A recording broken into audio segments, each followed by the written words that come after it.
Help yourself to maps.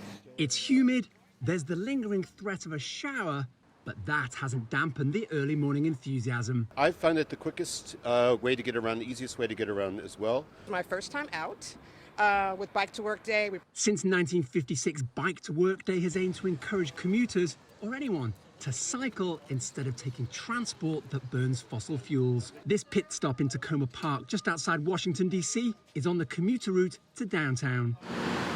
A nearby trail extension to make it more direct should be completed by the fall as authorities aim to incentivize cyclists with expanded, dedicated routes. Cycling exploded in popularity during the COVID-19 pandemic, partly as a release for people being largely confined at home, but also because millions of us weren't having to commute to downtown offices. And that popularity has dropped off since the end of the pandemic a little bit. So the challenge for cycling policymakers is how to keep incentivizing people to keep on riding. But they've got two major disincentives right now: economics and geopolitics. It's an old school bike shop.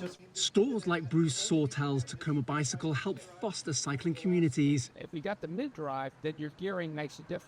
Bruce rode the cycling boom during the pandemic, but inflation and now tariffs are an existential threat. A lot of anxiety because of, the uncertainty, worried about shortages of products. We're stocking up on like basic parts and accessories, chains and sprockets and tires and tubes, things like that, because we are expecting this summer shortages.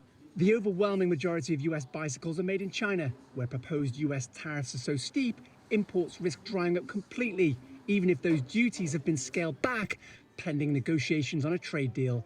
And major US bike suppliers aren't waiting, some already raising prices that might be too much for some bike lovers. There might come that time. Obviously, I have mine. My family has some as well, but we do think about that kind of thing. How much is too much? I probably would try to keep it under $1,000. We were thinking about buying a new car, but I'd just as soon get a new bike.